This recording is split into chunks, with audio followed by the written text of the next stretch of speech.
morning, everybody. Good morning, good morning. All right. Long day yesterday, not going to lie. Well, thank you for being a part of the show. Let the show marinate a little bit.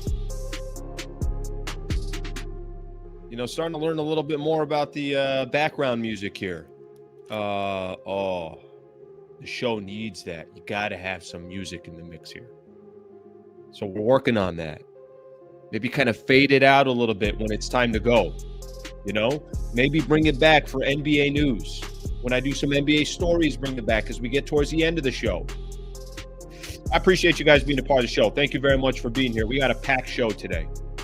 Packed show. I got so much to talk about. I don't even have time to talk about it. And I do have to be out of here by 9 o'clock. So we got a lot to do today. I'm looking forward to it. We do have a guest as well. I appreciate you guys being here. I know I don't need to remind you guys, but apparently I'm supposed to. Please subscribe to the channel if you've yet to subscribe. Thank you very much for being here. And let's get the show started. So let's get right at it here. Today we got to get right at it. Sometimes we got time to screw around and enjoy ourselves. Other times we just don't have time. We just got to get right into it. Let me give everyone a quick rundown what we're going to do. Was at the game last night. Lakers beat the San Antonio Spurs. They control Victor Wembanyama. Just a phenomenal vibe of a game. Like, I don't even know how to describe the game. I tried doing it in the post game. I kind of walked away from the game as if, I don't know, just didn't feel like a regular season game in November. I got people cursing all over the place. I got fans telling Victor Wembanyama, they're yelling, they're chanting, USA. Said something about freedom fries. I don't know what was going on. It's like a battle out there. Wemby has brought this country together. I got some LeBron updates. At least I'm going to play something from Shams. It was on NBA Today yesterday. Yeah, kind of weird. I think after listening to that, I think I have less of an idea when the Lakers are actually going to be coming back. I thought it will be interesting to see what eventually happens, or it'll be interesting when LeBron actually does come back. So we'll wait on that one. What changes, by the way? Jeff Teague basically said that Lakers chemistry is screwed when LeBron comes back. So listen. If it's a talking point in a conversation, then we'll get into it as well. Chris McGee, Spectrum SportsNet. I know you guys watch a lot of Lakers basketball. And I know when you're watching Lakers basketball, it is impossible not to see Chris McGee. Geeter's going to join the show. Very nice of him to join the show. He's been a guest. It might be Geeter and Trevor Lane. Like, those are the two that maybe have made the most appearance. Maybe it's Trevor Lane, and then Geeter is not too far behind. Chris McGee is going to join the show. Got a little something there on the Austin Reeves thing.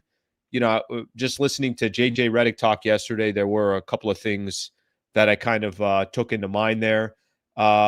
Biggest problem for each team is a report on Bleacher Report, and then NBA News. NBA News coming up, and we'll do that as well. All right, let me look at a couple of the comments here, and then we'll get the actual show started. Let's see what we got here from everybody. I appreciate you, my people. I appreciate you. Thank you. Love. Let's read a couple of these here. USA chants towards Wemby is weird. It's San Antonio versus Los Angeles. USA. That's what they were doing. I'm like looking behind me. I'm like, what happened? It galvanized everybody. I've never seen people so connected. That's what Wemby did yesterday. He connected this country. I've got a quote here from Ocean Breeze. Comfort looks harmless until you realize years have passed and all your goals are still in progress. Damn. Sheesh. Phenomenal. Really good stuff there. All right, let's look at a couple more here. Let's get a couple more here. Gentlemen, it's with great pleasure to inform you the Lakers are indeed back. You might be right about that. 7-2 are the Lakers. 7-2 are the Lakers. Just phenomenal. All right, we got this. Thank you for being a member for 4 months. I make those noises anywhere I go, too. Like I could be at Starbucks. I'm like, black coffee. Like, what? What are you doing? I'm like, I don't know. I do it for YouTube sometimes. So I thought I would just do it here. They're like, sir, there's people behind you. Would you just freaking order? I'm like, okay, just the black coffee. And then I slowly walk with my head down. All right, let's get things started here. Thank you very much for being here. Appreciate you all being a part of the show. Love, appreciate it. Yes. One of those days. Thank you. Appreciate it. I don't know how people know, how they find out. I'm like incognito, and then I don't know. People do research. I appreciate it, guys. Thank you very much. Thank you very much. All right, let's get started here. Lakers over the San Antonio Spurs yesterday. I got to go back to something because I don't think I did a good enough job last night after the game. I was at the arena. Sometimes people ask, hey, so you going to this game? You going to that game? Let me kind of give you my strategy for Laker games moving forward. Strategic. That's it. I don't have another strategy. I'm just trying to be strategic when I go. I went to games for so many years, part of my job, that now, and to be honest with you, I don't want to go to a ton of games. And I don't want to sound like I'm unappreciative, but I've gone to a lot of games. So I like what I'm doing. I like the way I'm covering the team. And I like also having the ability to just, obviously be in a studio or something along those lines and talk Lakers basketball. I wanted to go to last night's game. Last night's game, Lakers and the Spurs, Victor Wembanyama. I'm like, I'm all in. Where do I got to sign up? So got the confirmation from Lakers Public Relations. Was excited to be there. I kind of had my evening planned out. I'm like, all right, perfect. I'm going to go listen to Redick talk. Got a chance to go listen to JJ, ask a question about Jake LaRavia. Right when that's done, I'm like, I'm going to go get some video of Luka. And then, what I had to do, like, I got to get some video of Victor Wembanyama. So if you're here on YouTube right now watching, or if you're on Twitter, I put up a video during the pregame of Wemby warming up. I was in awe. I'm like, I can't understand what I'm looking at. I can't understand how a player is 7'4", 7'5", however he is, and can bring the ball up the floor and can step back, hit threes. And he's got it with his left hand and his right hand and can dunk basically from the 3-point line. But just as important last night was, let's all be in awe about Victor Wembanyama. But let's see if the Lakers can grab another W. And I'll tell you, from my perspective, watching Victor Wembanyama yesterday, that was not the Victor Wembanyama that I thought I was going to see. And frankly, I don't think there's anybody that's watching this that's upset about that. Because if Wemby would have gone for 35, 15, and 10 blocks like he's done before in the league, Lakers aren't winning that game. But instead, the Lakers had Victor Wembanyama under control, really kind of pushed him around, dictated how they were going to guard him. And it's just another game that the Lakers can put under their belt and say, it doesn't matter who we play. It doesn't matter who the opponent is. It doesn't matter how many guys we have missing. It doesn't matter who's going to get the minutes. We just find ways to win. Lakers did that last night as well. So if you're watching the game yesterday, you did get Wemby. You did get a 5-1 San Antonio Spurs team. You did get Luka Doncic. But most importantly, you got another Lakers W. I have it here. I have it here. Great vibe, right? And I'm going to kind of explain what I mean by that. The vibe last night, I felt like, and this is going to sound so absurd when I say it, it felt like a playoff vibe. Al, what are you talking about? It was Thursday. It was Wednesday, November 5th. Get out of here with that whole playoff vibe stuff. It felt like a playoff game. And all I was thinking in my head was, how cool of a playoff series would this be? It's new. It's different. It's not the same matchup every time. Last season going into the postseason, I was like, please don't play the Warriors again for a couple of reasons. Number one, I didn't want to play the Warriors because I thought they were going to be a tough out. Number two is like, I feel like I see the Warriors every freaking year for the past 8 years. They got Minnesota. They got a new team. It looked fresh. It looked like, okay, hey, now they got to travel to Minnesota for some of these games. Like, I thought it was going to be fun. And then Lakers got their asses kicked. And it's like, maybe they should have played the Warriors. But there was a little bit from my perspective, watching the game last night, like, hey, this vibe is awesome. It's cool to see Wemby. And the San Antonio Spurs are coming sort of in the Western Conference. We'll see, maybe they're a year or two away of really, really putting up a good fight. Maybe not. I do know this. Both teams are not whole. That team is going to be a lot better when De'Aaron Fox is in the starting lineup and can be that quarterback for the San Antonio Spurs. I know that. I know Dylan Harper, when he comes back, he's going to be phenomenal as well. Let me just send an email to our boy here. Geeter's working on coming on, so just want to make sure he got the right email. So I say all that because I think the San Antonio Spurs are going to be a problem in the Western Conference. A lot of it yesterday, I think that you saw, was just the mere fact that there was no real quarterback for the San Antonio Spurs, and they're going to be a lot better when we go through. So, like I said, at the end of the day, I think the thing that matters the most is we're going to get a chance to see the Lakers and San Antonio Spurs, 3 more times, I think, this season. And I just loved everything about that matchup yesterday. I thought it was fun. And the Lakers came out with a win, and you kind of really can't ask for anything else. I don't know what Marcus Smart was doing last night. Marcus Smart, I think, almost drove everybody a little bit crazy simply because of how things were going towards the end of the game. You had 1 point something seconds left. Marcus Smart decided to step on the end line and try to make an inbounds play and almost cost the Lakers the game. All right, let me see here real quick. All right, I just had to make one quick little change there, send in a link here, and we should be good to go. So, like I said, at the end of the day, Lakers win the game. Marcus Smart almost found a way to kind of hurt the Lakers in a critical moment there. All right, let's take a look at some of the comments here. I'd rather watch games at home. One real just bone to pick in regards to the game. Do you know they shot 84 free throws last night? Guys, please, anybody out there?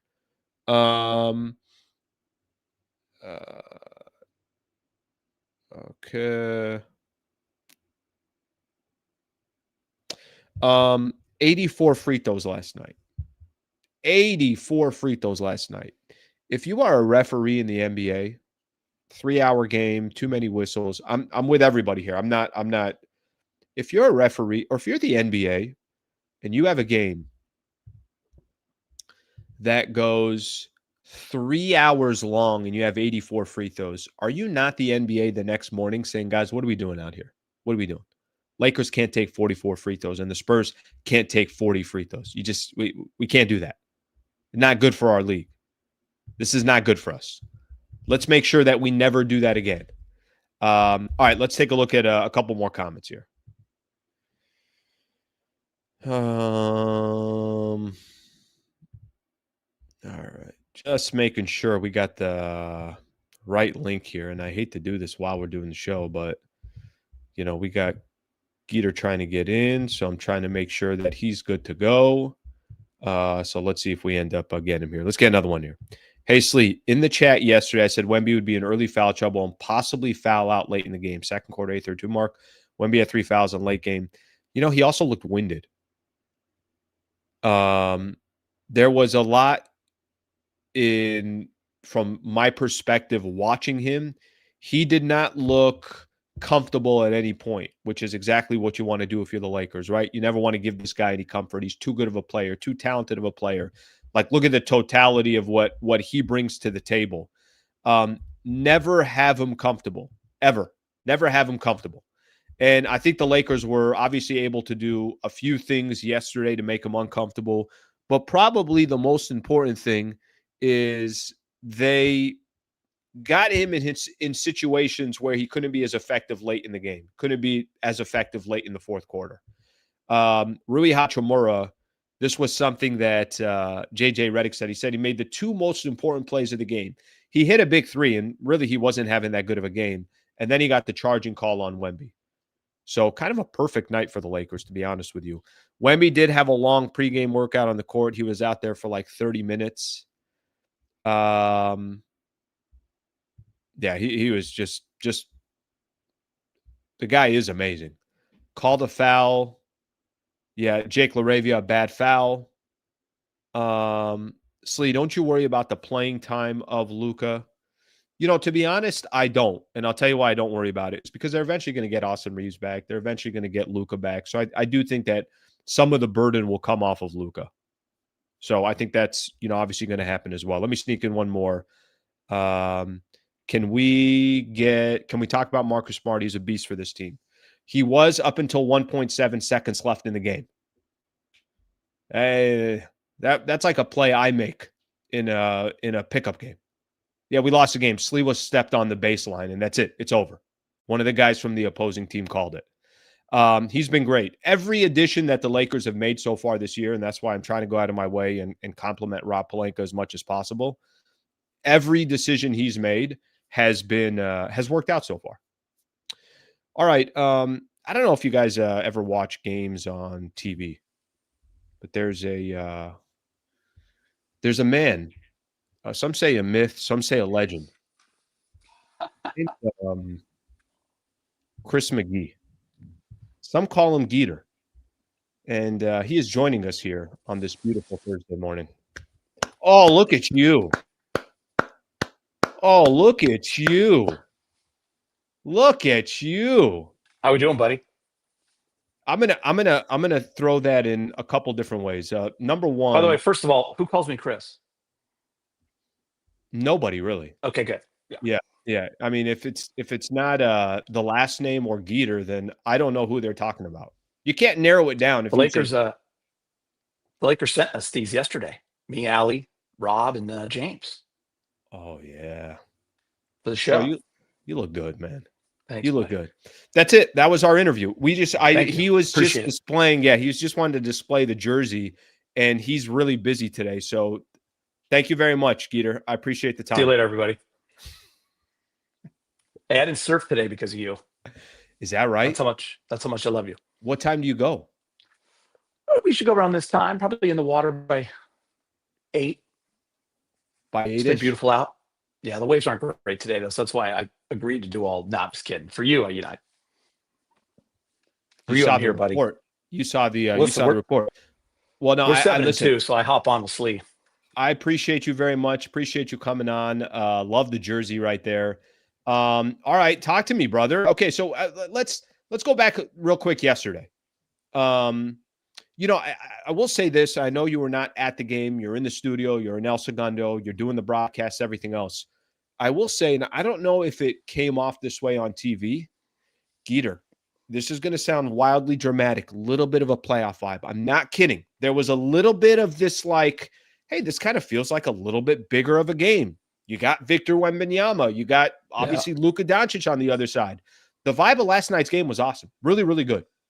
Yeah, I mean, I'm pretty much with you. I felt that juice going into the studio yesterday, and I even said it in our pregame show. I mean, listen, there's 82 regular season games. There's going to be some that just feel bigger. In the early season, that Minnesota one feels pretty big, right? Obviously, Sure. Opening night's got that vibe. But with Wemby coming into town, the hot start that the Spurs had, the Lakers on a run, returning home, after heading on the road to Portland, Dodgers in the house, not your Dodgers, obviously, but sorry about your Padres. I know. But it had extra juice for sure. And it also had that feel of like, it was just a grinded out game, man. Like, that's the one thing about this Laker team that's pretty incredible. Even playing like they were down 12 or 11, bring up the Dodgers because I mentioned this in the postgame show. It just still had that feeling like they're right there to win it. They just got to start making some shots. I thought they were playing hard. For sure, they had some tired legs. You could just tell on their execution offensively. And you got also credit the Spurs. I mean, defensively, they do a really good job. Castle's a great defender on the perimeter. That's the best defensive team in the league. They're closing out. There's no easy buckets. And the Lakers were just missing shots, but they were outplaying them in every category. If you have a box score up and you're watching that game like I am, you're winning the turnover battle. You're winning the second chance points, offensive rebounds battle. You are you're doing all those little things, points in the paint, but you were about -5 or 6 on the free throws at the time when they were down 12, and you're about -9 in threes. So you're like, that's 15 points right Mm, there. Like you're winning all the battles you need to win, but you're just not executing in certain areas. And that's how games are lost in the NBA sometimes. But they started to turn it, and that's what I love about this team. Like you just can't give up on them, and you can't, quit on it. And it was a slow, weird, no rhythm game. I thought the yeah. refs, honestly, man, like for both sides, like just too many whistles, dude. I mean, 66 fouls. So it had that slow sludging through the mud feeling, if that Mm. makes sense, Slee. That's how it felt the whole game until kind of that last 6 minutes, 4 minutes, something like 7 that. minutes on the Mm. 6 minutes. Yeah, I remember writing down on my notes because I wanted to have it for the post game show about how the game went. Like down 6, I think it was 6:31 left. Like, where's this game going to go? And I remember texting on a chain with all my boys, and I'm like, hey, if we're going to make a move, it's now. Mm. Lakers can still win this game. It's got to be now. And they started to kind of make that move. And listen, I mean, couple of the biggest plays, right? Like fouling out Wemby was huge, but I didn't feel as comfortable probably as everyone else did at that point, because now you got the ball in those other guys' hands and they're ready to eat, right? But you got to still win the game. But the ending was a disaster. I mean, I don't Yeah. know what the hell happened. Well, If you'd like to explain that to me, I well, thought I blacked out. I've never seen anything like it. they were trying to Marcus trying to kind of steal the game at the end. The game's over, and obviously everything that happened up into that point. There was I'm not going to lie, when they fouled LaRavia, or when LaRavia fouled, I'm like, they're losing this game. Not they're just going to overtime. I'm like, that's how you lose. That's how you lose a game. Like these are the Yeah, games that, but it didn't happen. And I want to give the Lakers. It's so weird because watching them play right now, if I would have said before the season started, and we didn't really have a lot in the preseason that I felt like we can walk away from. But if I'd have said, hey, Luka's missing X amount of games and Reeves going to miss and LeBron hasn't played a game yet, and it's not just those guys, and Gabe's in and out of the line. You go down the list, I would say, all right, well, you're lucky to be hovering around 500. Just hover around 500 and you would have figure it signed up out. for 5-4, 5-4 for Oh sure. yeah. Oh yeah. Me too. Yeah. Yeah. And 100%. I 100%. think any team that has had this many different lineup changes and everything else. So I guess my question, Geeter, to you is how come they've been able to thrive even without a lot of their key players? What does that kind of say about the team? Because I Good don't think question. this is normal. And I do think hopefully it's sustainable, but it's been kind of the bigger storylines, I think, in the entire league, that the Lakers are 7-2, but how they're 7-2, I think, is the bigger question. Yeah, I think it's kind of crazy. We've been talking about it in the office as well when we're kind of sitting around getting ready for shows. I mean, honestly, like thinking about winning games. So they win on Sunday night, right? And they fly to Portland. And you know how that goes. Go back to the Shaq and Kobe years. Go back to the Magic years. That's not an easy game. We rarely win that game, right? The NBA does it to us every year. It's just you just get in at 3 a.m. You got to play Portland, is always really good at home. You win that game. You get home at what, 1:30, I think they got home then after Portland. So you're getting home into your beds at 2, and then you have that day to kind of get ready in the next day for the game while the Spurs are chilling in LA, Mm. just rested and getting ready. So it kind of had that buildup of that explains why we were a little like probably not executing as well. But when I look at every single game, like they're finding ways to get it done, and they're getting contributions from everyone. Alan, I saw a stat yesterday that answered your question. If I just said nothing else but this, the Lakers have set an NBA record.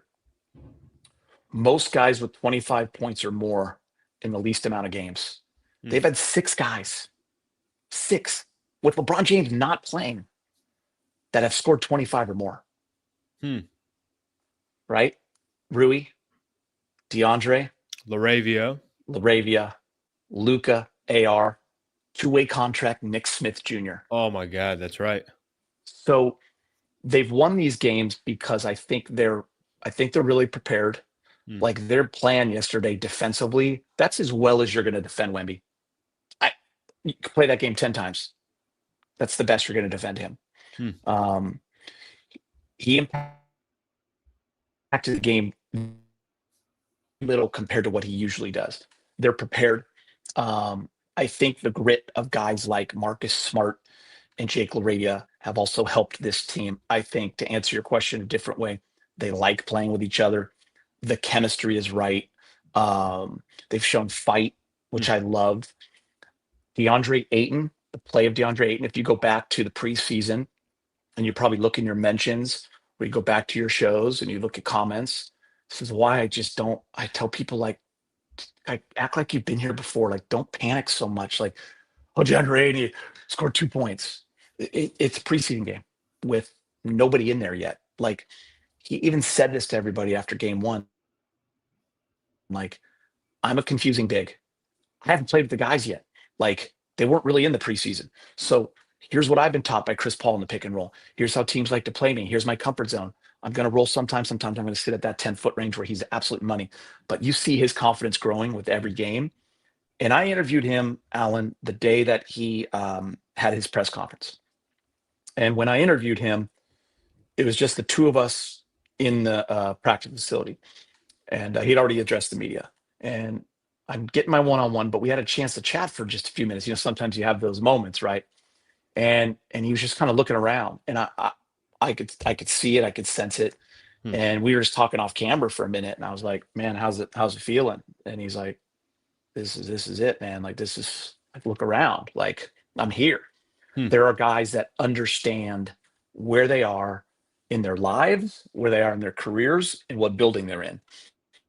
And DeAndre Ayton was in LA for a reason. Obviously, the Luka Doncic connection, the opportunity to change the narrative of his career. And I give him so much credit, man, because, you know, if you're a Phoenix fan, you're going to, you know, it's just like Laker fans. When you watch a guy every night, you're going to see the good and the bad. Sure. But if you're a casual fan of that other team, or you only see that team 4 times a year, you could think a guy, oh my God, I wish we had that guy. So you see DeAndre Ayton's good and bad. You've seen the injuries. By the way, I don't count what happened in Portland, man. Like, you're kind of wasting away up there. Now they've turned it around. They have some good young talent. They're headed in a better direction. They still got some steps to take, but they're a good team. But the last couple of years, they're lottery, man, and that's what they're playing for. And he didn't play a lot of games. This year, he's motivated, Alan, and he's playing at such a high level. I was saying it to the fellas, like, is there a guy that's improved every single game like DeAndre Ayton? He's doing everything you can ask from him. He's running the floor at a pace for a big that is elite. He's blocking more shots than he's ever blocked. He's rebounding. He's doing whatever is asked of him to win, and he's getting buckets. So he's a big part of it too. But I just think it's a collective effort, Alan. I think, you know, to win these games without star players, you have to share the basketball. You have to understand who's hot that night, and you got to do whatever it takes to win. They found that formula. If we do this, where do you want me on the 2-2 game? Brian said, if we hit Venice 2-on-2, I'm just asking, what do you need from me? If we're going 2-on-2? Yeah, I mean, we're just walking up to Venice and basically rolling the ball out and saying, who wants it? Yeah, who wants it? That's all we're saying. Like, we don't even really say anything else. We just say, and I think we can confuse people because you obviously got the jersey on. I'm just going to go Skins. So I'm just going Skins. And that could be strategic because I might sweat. And then how does the defender want to guard me from there? Yeah. You got the sunscreen on your head. People think, where's this guy coming from? It's a little bit like White Man Can't Jump. You're Woody Harrelson in this scene, and you're actually getting buckets. Here's where I get a little frustrated, Alan, sometimes. And I appreciate Brian bringing this up. Yeah. I had to heckle McTen the other day because they're all putting out their I forget what it was, but it was like when the media played the coaches in Boston and they lost by 90. They were putting together a media team. And it's like, oh, we got John Ireland. We got Wojcicki off the bench. We got Trudell and Alley. And I'm sitting there and I'm like, everyone just thinks I'm a volleyball guy, man. Like, I didn't start playing volleyball until I was a sophomore in high school. Yeah, I played it in college. Sorry about that. Yeah. But I was a hooper first. Yeah, they don't know I was all you. CIF at Crespi High School, okay? They don't know. I was like, am I kidding me, at the point guard. Now, at 54, I'm getting hurt out in Venice. But you put a younger kid out there, I'm going to run the rock with you. I'm going to share the ball. I'm going to get buckets when I have to. Yep. That's how we're going to play, and we're going to beat people down. But we're also going to defend because at Crespi High School, Paul Muff, rest in peace, my old coach, you had to play defense. You Got had to play team. defense. You had to know how to play team defend. You got to play help side. You got to take charges. That's how we played back in the 80s, dog. That's Yeah, how we played. Listen, KD was And trying to make the case that offense wins championships. No, it doesn't. KD, defense wins championships. Hey, KD, obviously, you got to get the ball to bucket. You got to score points, buddy. We know but you that. got to defend it. You got to lock up, or Gotta you're get not stops. winning a title. I've never seen a good championship team not defend. Ever. Yeah. And that's what we do, and that's what we would do. Yeah. If we were out in Venice, we spent all our time on defense. And by the way, Slee, if offense wins championship, let's go talk to the Dodgers and the Blue Jays. Yeah, that didn't work out. If that you're 100% right. By the way, what do you want in the postseason? What do they say in NFL football? Once you get to the playoffs, I want a team that runs and plays defense. And if you're in baseball, I want a team that plays defense and pitches. And you know what sucks? When you're the guy saying, man, the better team didn't win. Yeah. In any sport. Because guess what? That means you lost. I've been on both sides of that, right? A win is a win. I don't care how you do it. You got to win the game. By the way, JJ Reddit said Geeter's a double IPA guy. Man, I love IPAs. I really do. The doubles are a little much, though. The doubles will really sit in there and get you. But he's right. I'm not afraid to throw that down. Usually I try to have. By the way, it's late start day, so we got the family moving around. So I don't want you to panic over there. Move around, guys. Move around. Do what you guys got to do. Usually I do double IPA right before I go to the gym. Just get a nice. You want to burn. I want to burn. I want to have fuel to burn. If that makes sense. Listen, it depends too. Like I'm a big Mexican beer guy, right? You got to love a Tecate with lime. I got my Pacificos, my Modelos, but that's more of a beachy vibe for me, or when I'm out in the desert, or I got a long day ahead of me. Yep. Right. But if I'm just going if I'm going to North End right here, Critters down the street, and I'm popping in, it's one beer and it's an IPA. I put actually a scoop of protein powder in my double IPA. My wife and I put a little protein powder, collagen powder in our coffee. So that's okay. Oh, that's a good idea right there. It's a good idea right there. What'd you just out of curiosity on this one, and then we'll kind of continue to move on. There's plenty of different topics to talk about, but just your kind of quick overall glance on the Spurs when De'Aaron Fox is back, when Harper is back. And listen, they're early, so it's not like they got to do something. It's not like they got to do something this season. But they're going to have some quarterbacks coming back, and I think they'll make Wemby's life remarkably easier. What do you make? I'm curious. I think that's such a good point you bring up. I like the Spurs how they are right now, and Dylan Harper. I am really curious what it looks like with De'Aaron Fox. On paper, just at first thought, they're going to be better. I'm not necessarily sure of that. I got to see it. I mean, this might sound crazy. You could actually move De'Aaron Fox and really get some other pieces that might fit. So we'll see how it fits.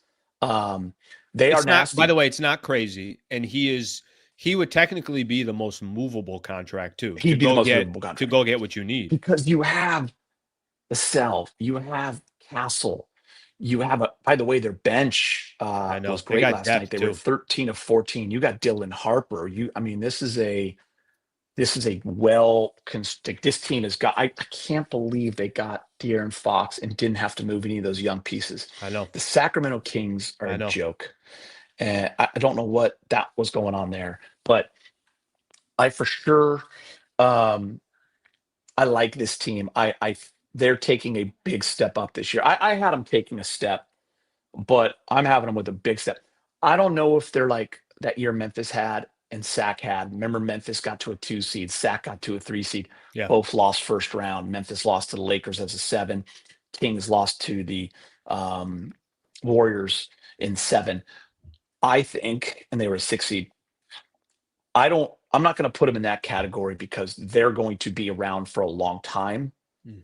And they're constructed like that. So but they can have that kind of a jump where they get into the top 6 for sure. I look, and it's going to be interesting, Alan, because there are, I think, 7 teams battling for that 6th spot. Listen, I still have Portland in that like 8 playing range once we see this season go on, but they're in the play-in. Great year for them. They're in the play-in. So we know the teams that are going to be at the bottom. The Spurs are jumping into that top 6. They're right there, I think. I mean, they're going to be in that top 7 battling for that. I honestly think like 3 through 7 is going to be a lot like last year, where it's just a game or two, and we'll see where injuries go. But the Spurs are here for a while, and they are good, and they're going to beat a lot of teams. And you got to remember too, like when you look at those Memphis and Sac teams, when you have the young talent, sometimes in the regular season, you can win a lot of games, man, just by playing hard. And that kind of goes back to your original question you asked me, like, how are these Lakers winning hard? You can win a lot of regular season games just playing hard. And I know people are like, but you get paid millions of dollars. You play hard every night. Yeah, of course, but that's just not reality. Sometimes you're going to play poorly, and sometimes you're not going to have the juice. There's going to be a lot of things that factor in. But when you're young and you can just play ball hawk defense, and you're watching a ton of teams across the league, full court pressure, a lot of ball pressure right now. They're getting offenses into that shot clock late. It's happening to the Lakers a lot. People are picking them up. They're blitzing them. But they're going to win a lot of games just on their youth and their fire and their excitement for where they're going. So the Spurs are going to be in the hunt for sure. They're not taking that big step this year, where they're going to the Western Conference Finals. I just don't think so. But And they don't need to. They don't need to. Yeah. But they're in the playoffs. Yeah. I think they're going to be in the playoffs. Yeah. All right, just kind of jumping around here a little bit. So looking at, and I'm kind of curious on, we don't know when LeBron will return. We don't know when he's going to be back. Obviously Austin Reeves has been dealing with some injuries as well. What do you think it all looks like a month from now? Let's just assume that everybody's back, or maybe let's say mid-December, everybody's back.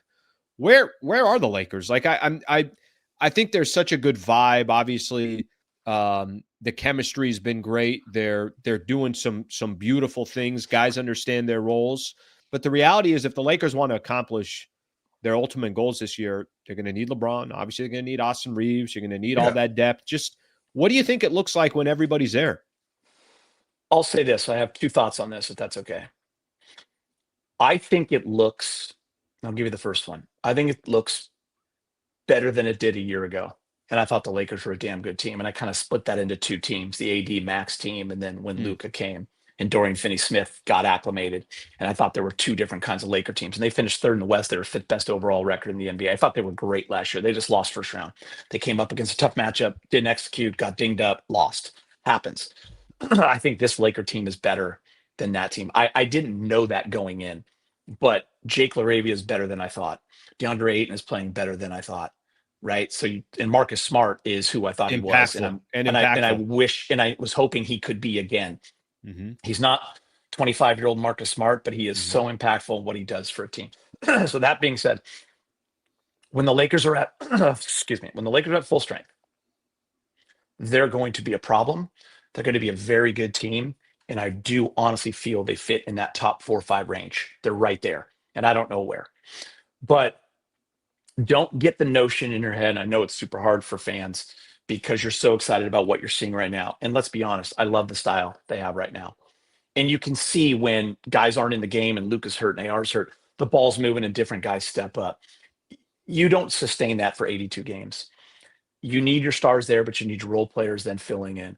And over the long haul, we want our full spectrum of players. We want LeBron in there. We want Gabe back in there. We want, so JJ can play with it. Now, the beautiful thing is we know we have depth. Rob and got us depth. That is what can win you games in November and then in February on nights where you got to sit guys when injuries happen. So this team in a month, hopefully, is starting to find its groove as a whole. Now, here's what I'm scared of. I'm scared of this. I said it on our podcast, I think. I don't want to be sitting there on the desk, game 82, throwing it to Mike Trudell in the pregame show saying, unfortunately, Mike, JJ has only had his whole group for 22 games.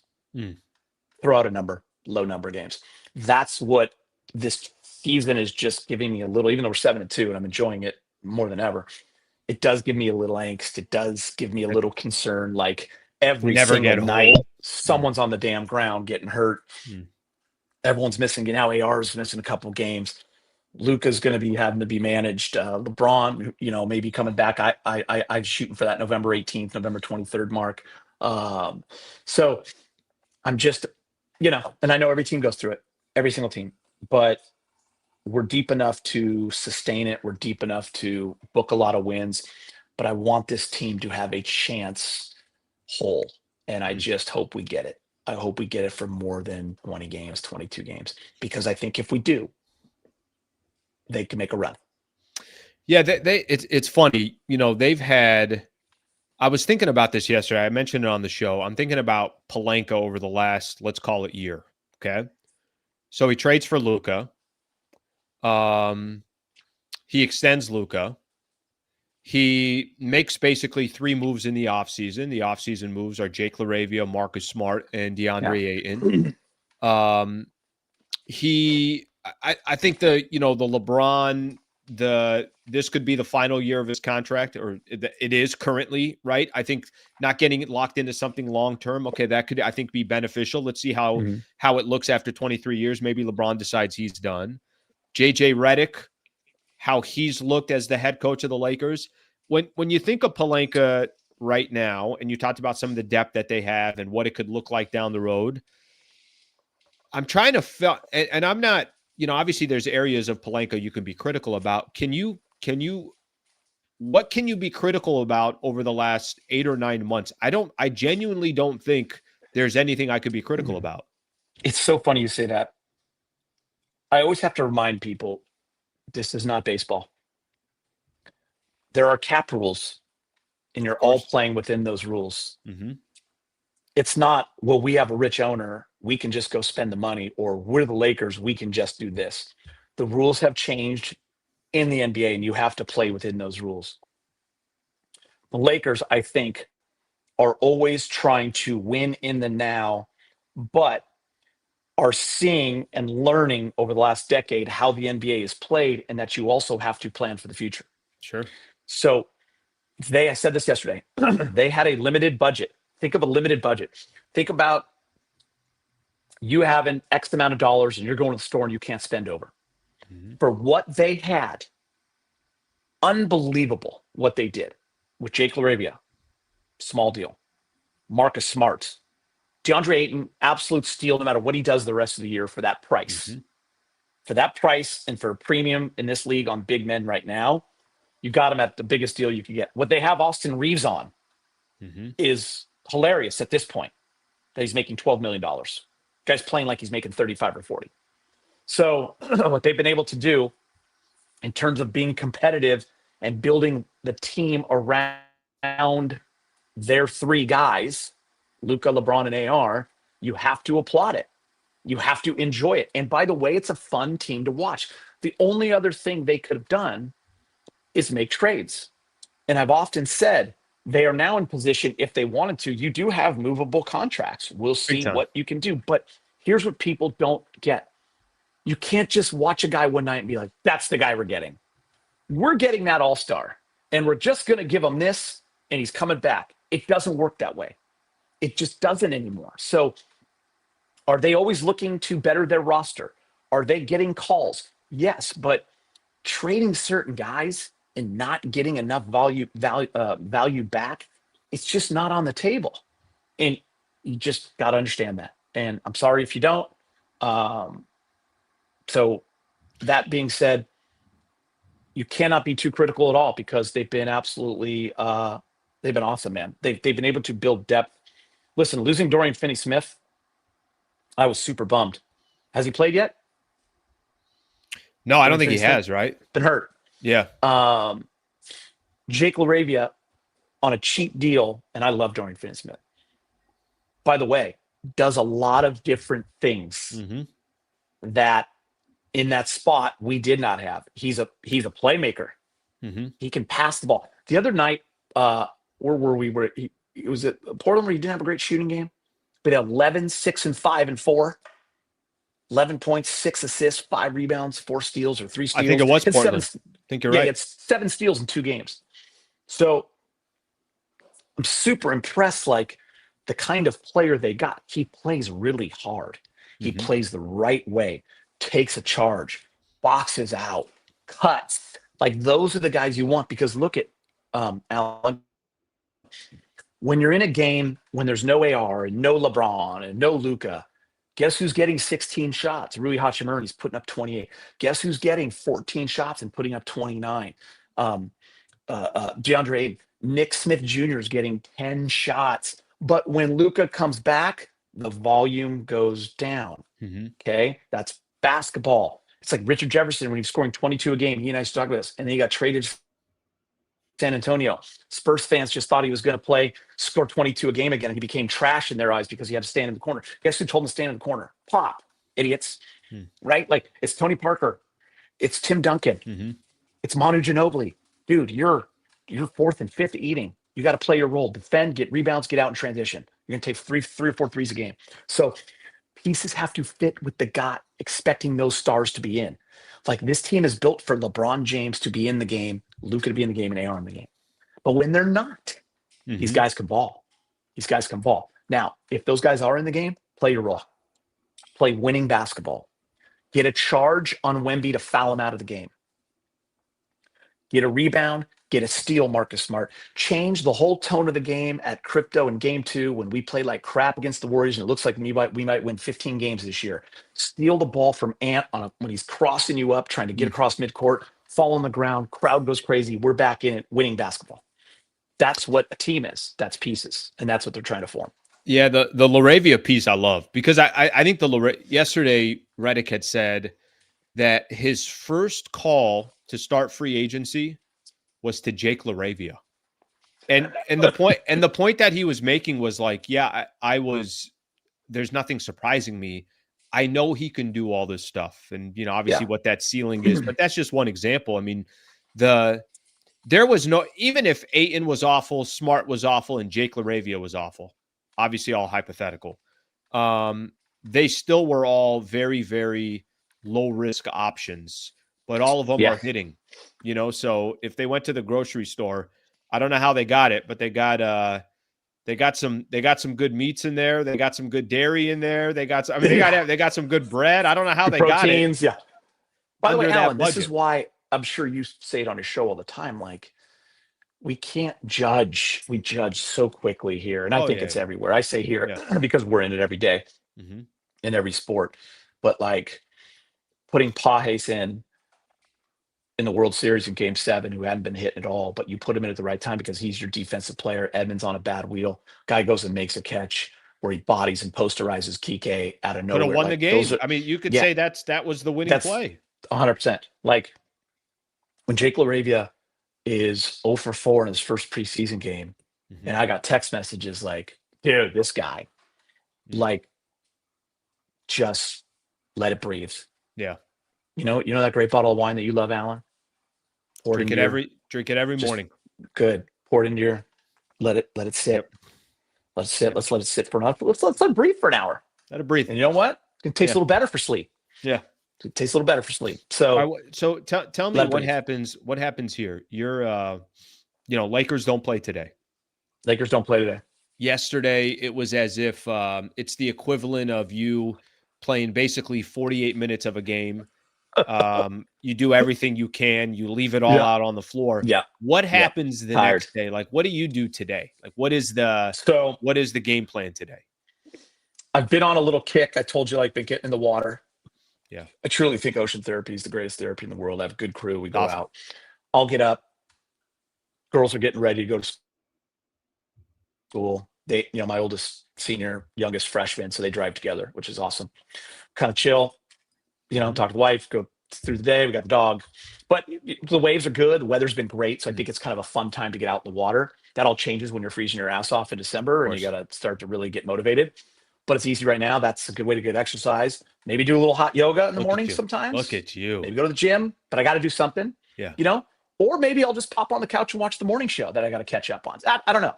But today we're taping show. Okay. So on the non-game nights, we've been taping early, which is kind of cool. Very nice. Because you've been in there many times. 7:00 at night live is kind of makes for a longer day. We've been going earlier, Alan, like 2:30, 3, 4. Yeah. So today we just have an hour-long access. And Brez is back in, and I forget who else. Ali on Thursdays travels for Amazon. So I'm for sure hosting today. 2:30 show, roll in around noon. Okay. Be done at 3:30. Okay, Geeter. Maybe go get something to grill. We got a little Thursday night football. Got some fantasy things going right now. We got a little Denver Raiders tonight. I'm off tonight, so that's a cool feeling. They're actually giving us Friday off because we play Saturday, right? Yeah, Saturday, Atlanta. So we're not doing shows every night, so I'll have Friday off. But yeah, after games, especially wins, well, it's kind of I'm wired too, man. Like last night, I'm a little jacked when I get home, right? So It's like, tough to fall asleep. I'm with you on that. yeah. I mean, I'm, wife. I'm watching Selling Sunset. I mean, I don't know what I'm doing in there, but it's, I'm staying. I can't. But I let what's social media. What's the interest rate on that place? Yeah, every house is $24 million, and they fight. I don't understand the show, but anyway, is there an HOA on here? HOA. So after win, it's a much better feeling. That's funny. I think I wake up happier. Social media is a better place. Check Instagram for a little bit, I'm on so many text chains, but they're a lot more fun when teams, the Dodgers and Lakers are winning this. So it's been a fun run there, but yeah, it's more of just a chill. We have our coffee, that kind of stuff. Perfect. So it feels good today though, buddy. Feels good. By the way, Alan, you've been in there many times. Yeah. Those shows write themselves today, buddy. Oh yeah. No, today we don't got to, be No. more. We crack at it. We get in that thing and we're out. Boom. You know what you're doing in the A block. You're talking big win. You're talking defending Wemby. You're talking Luka return. We're going to the B block. We got a little DeAndre Ayton. Come on. We know how this show goes. Even if they're like, Chris, that's good. We have a lot of content. You're like, I'm not done. Okay. I'm not done. I will tell you guys when I'm done. Today's an hour and 15 minutes. What's so funny is, you do a show every day. Like, yeah. I mean, the shows are they go faster. Of course. They're better. Mm-hmm. Spirits are better. The fans are happier when you're winning games. If we're 4-5, which by the way, I think we're 5-0 in crunch time games. What are those called? The last 5 minutes of a game. Couple minutes, yeah. Yeah, in a close game. Lakers are 5-0 in those games.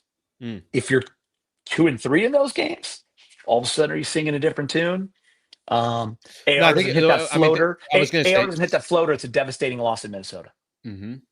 Sacramento close game, Minnesota close game, Portland close game, Spurs close game. Yeah, that's 4 of them right there, and I know there's another one in. By the way, remember, if Austin doesn't hit that shot, we're having a different conversation. What about even last night, Alan? As you said it, when Marcus Smart when he's not, the Lakers are ready to win the game, and he throws it. It was an MBYV, we call it, a Manhattan Beach Youth Basketball League. Like, they do that at 7. And the fact that Marcus Smart, a winner, he just was so upset with himself. But there's one point. Well, I forget how much time is on the clock. I'm like, it was like 3 seconds, right? No, sorry, it's 1.5. 1.5, 1.7, something like that. Yep. I got everyone's on the and B More, my producer. I'm mic'd, and I'm like, oh my God, are we gonna lose this game on a 3? And B More goes, we're not gonna lose this game on the 3. And I'm like, yeah, you're right. We're good. Chilling. All of a sudden, it goes off of Johnson's knee, and they call it off Marcus Smart. Can we get a review there, or am I crazy? No, I don't think you're crazy. I thought it went off his knee. I thought it went off his knee as well. Yeah, so now there's 0.5 or 0.3, and then the foul, dude.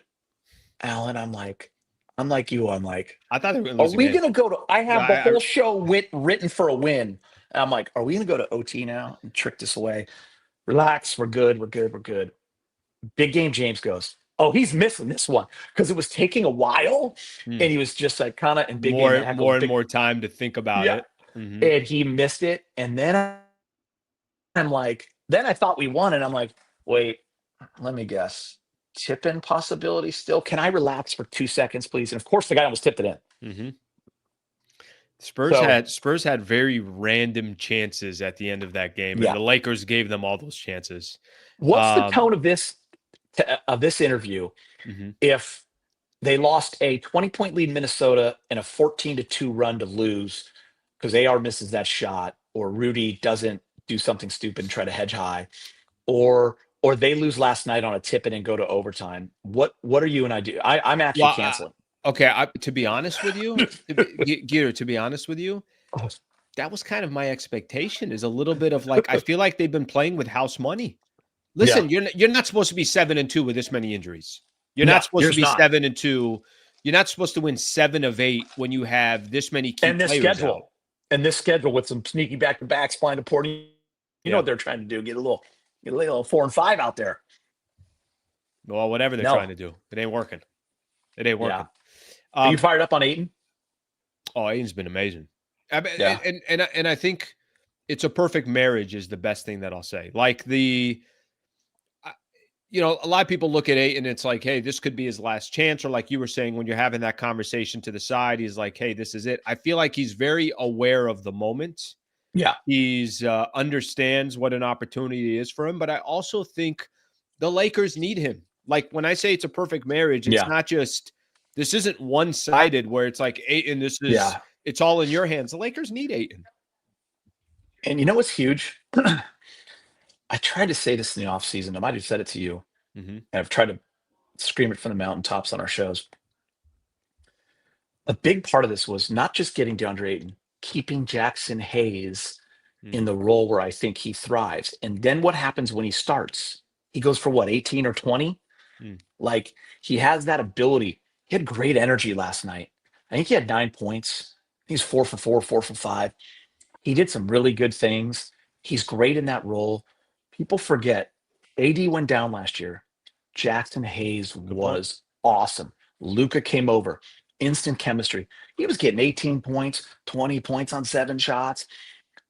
We went to that series. It was his first time in that kind of a moment, starting in a playoff series against a gnarly T-Wolves team.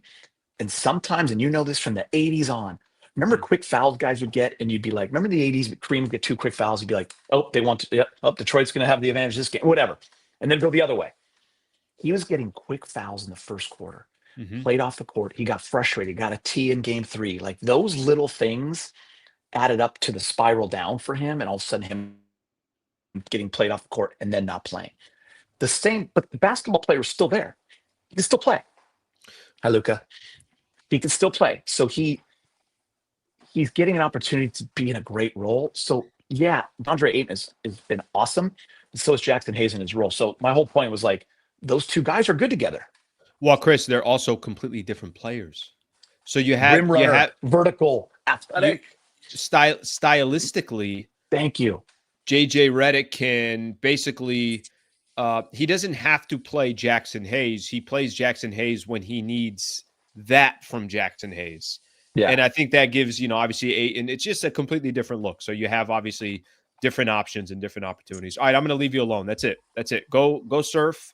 Go do what you got to do. I'm not surfing today. You're not going to go out? No, I think it's over. It's not as listen, we live in the South Bay here. The waves could be tricky and not great. It's kind of a dumpy day, but it is beautiful out. So I'll do something, Alan. Then I'll go to work. And I'll come home. And I told you what I'm going to do. I'm gonna maybe grill. Yeah. I'm going to grill maybe later. Maybe we'll do some smash burgers. I don't know. We'll see. Okay. I'll run it by the family. We'll see what we want. Maybe we'll order out. I don't know, Alan. We don't know. Nobody knows. Nobody knows. And then we'll go Thursday Night Football. I need a big Bo Nix night. Okay. You can give me Bo Nix points, and you could give me Genty, and maybe the Raiders figuring out to give him the ball in some space. Maybe give him a lucky touchdown because Denver D is crazy. I think the sentence Raiders figuring it out. I don't think those. No, I don't know if that one's going to jive there. Does it make any sense to you? Doesn't make any sense. Doesn't really make a lot of sense. I will say the only positive here, a good buddy of mine back in the day on radio, Kirk Morrison, now part of the Raiders radio broadcast. Morrison. So Kirk Morrison making it happen. All right, Geeter. Thank you, brother. I appreciate you coming on. Appreciate you, brother. And we're going to see you soon at a game. I'll talk to you when we're 15-3. I like that. I like the way you think. Later, buddy. All right, Geeter. All right, that is Chris McGee right there. All right, good stuff. Good stuff. Geeter making it happen there. Making it happen.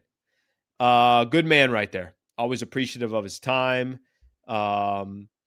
It's funny. Every time I do talk to Geeter, every time I spend time with him, he's such a you can shoot the shit kind of guy with, You can just hang out and shoot the you-know-what with. Okay, we got a lot of comments. I still got a lot of topics that I'm going to hit on here. I'm going to save some of this stuff for tomorrow. So biggest problem for each team, I'm going to wait on that till tomorrow.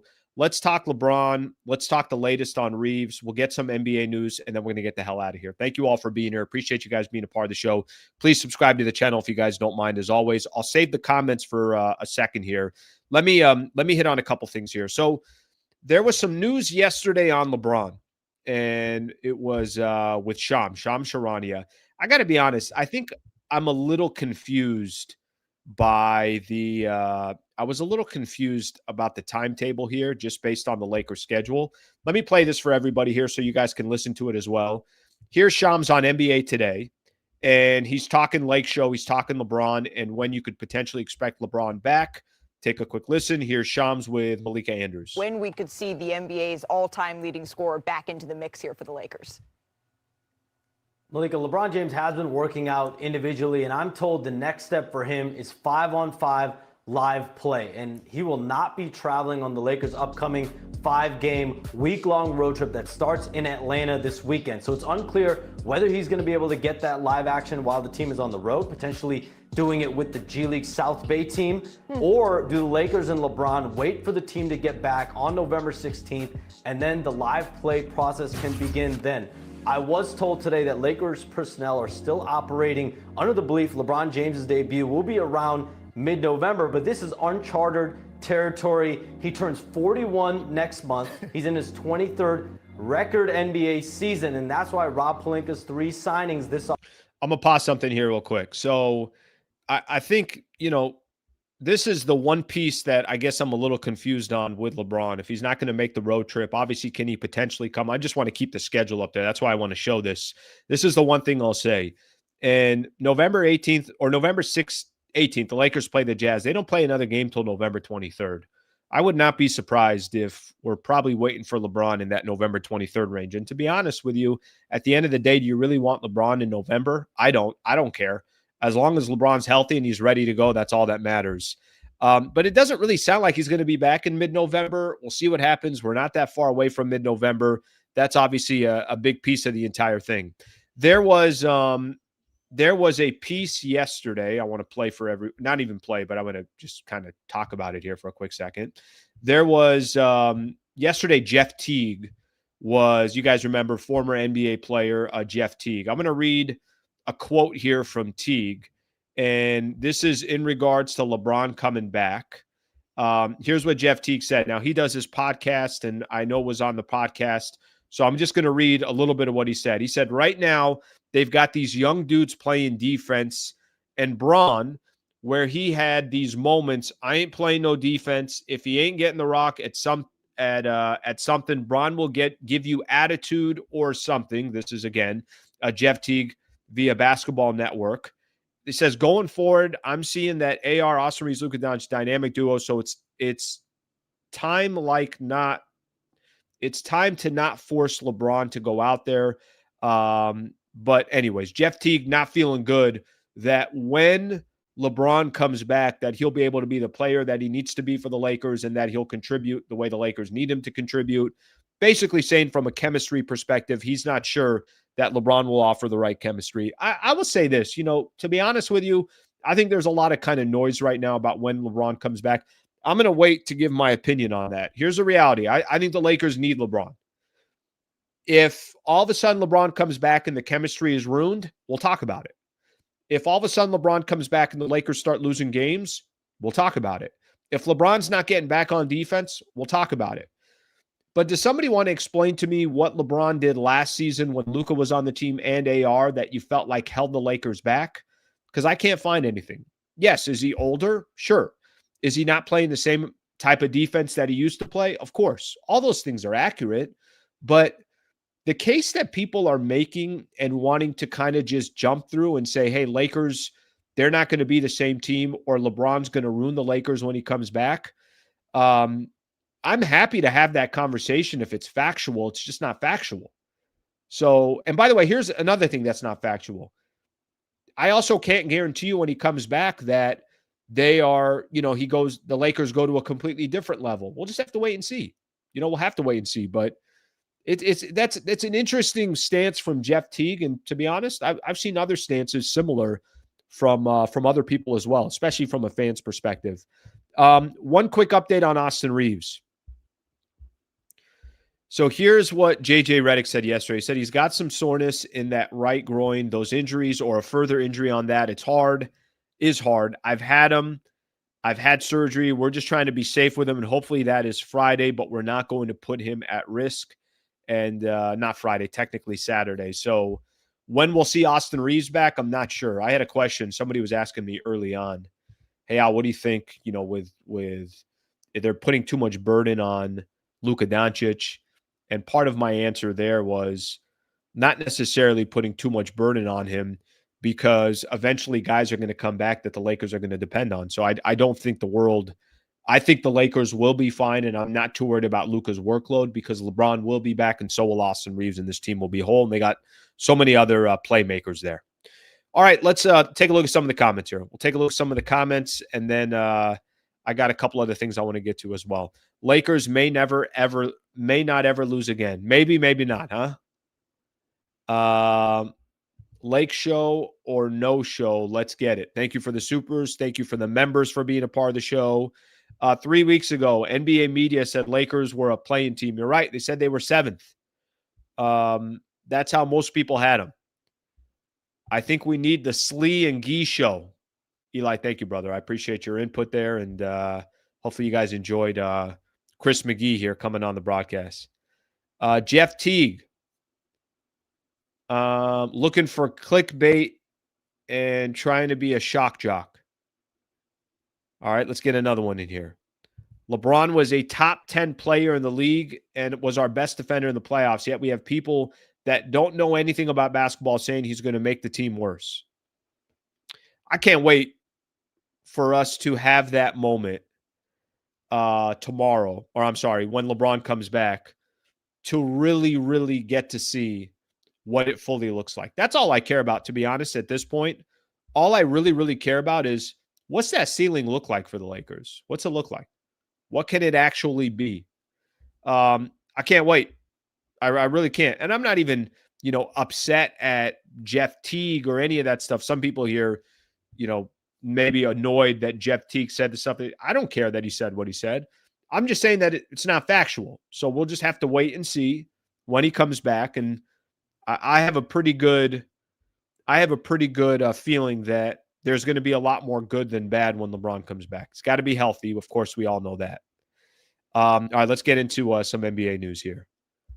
Let's get into some NBA. How the hell did the show go so fast? How'd that happen? I'm going to try to play some music, kind of quiet, or music in the background here when I do NBA news. Kind of use the same as we exit the show as well. So, again, shout out to everybody that's here. Please subscribe to the channel. Appreciate you guys being a part of the show. Got a busy day today. I'm going to be heading over to the iHeart Studios here in Los Angeles today. So, kind of figuring out all the details on things we got going on moving forward. So, I'm looking forward to that. I'll continue to share more details of what I will be doing. Couple stories in the NBA that I want to hit on real quick. Tonight, only one game tonight in the NBA. How about that? I had to look 2 or 3 times. Like, what do you mean only one game? Clippers and the Suns. That's it.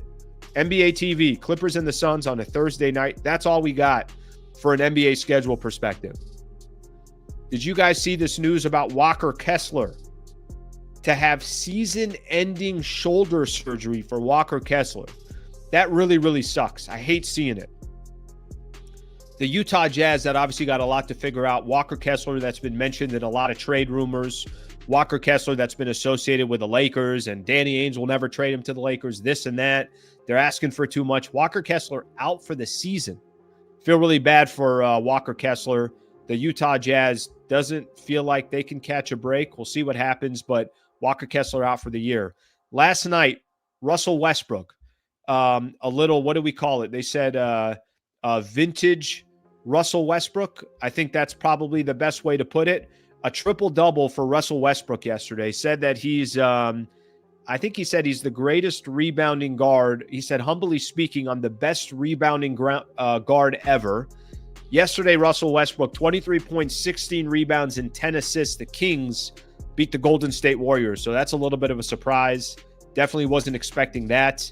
And Russell Westbrook still making it happen in the league. You could love him. You could hate him.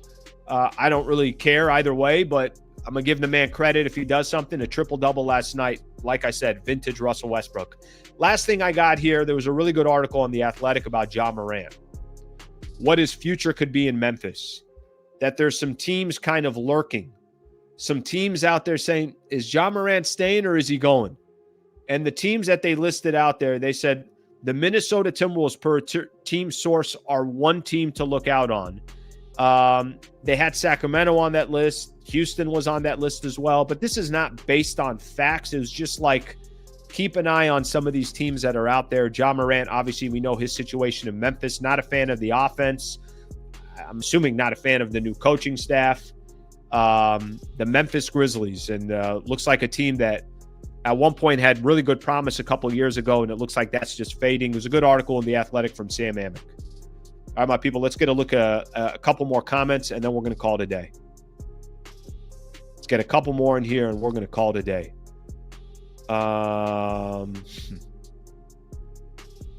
Let's see what this one is. I agree. I'm a regular 5'11" white dude that played ball from 4th grade to high school. Feel like I could have gone pro back in 1955 if I was alive. I don't know what that is based on there. Thank you, brother. I appreciate you very much. All right, my people, we're going to get out of here. Good show, fun show. Thank you to Chris McGee. Shout out to Brad Wallace and the Wallace Firm for being a part of the show. I'm back on tomorrow morning. Tomorrow there's no guests, so tomorrow we'll take our time, spend a lot of time with our people here. Whether you watch this live or you watch it recorded, I'm very appreciative. That's everybody that's on the channel or on any of the social platforms. So thank you for being a part of the show. Back on tomorrow morning at 8 a.m. And I will see everybody then. Have a great rest of your day. Lakers 7-2. We'll see you in the morning.